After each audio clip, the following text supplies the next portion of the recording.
Yes, people, welcome to a video about how to download the TapSwap app. And of course, TapSwap is really popular right now, and I'm gonna show you how you can install it, download it. This is a complete guide so you don't miss out.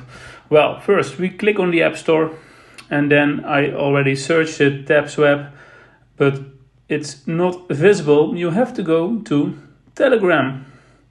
And of course, here and the second is Telegram, and you can open it.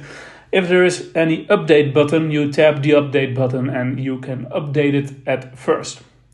So that being said, we go open the Telegram app, and of course we search here in the bar Telegram, and I already searched it but I'm gonna do it again.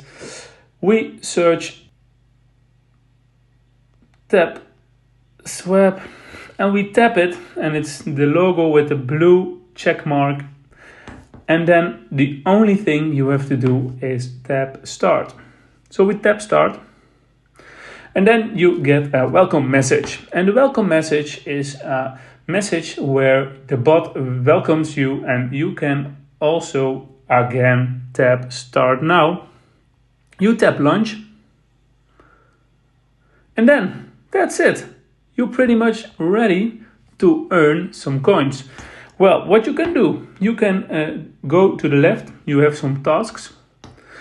Yes, you see I have a lot of tasks because we just installed it. We have some specials. Join our YouTube, join our socials. We have some leaks. I can claim it. Well, there we go. That's nice. Well, I have some boosts, and you can check your starts. Okay, well, if you have any questions, guys, leave it in the comment below. Hope you will subscribe to my channel, and see you in the next one. Thank you. Bye-bye.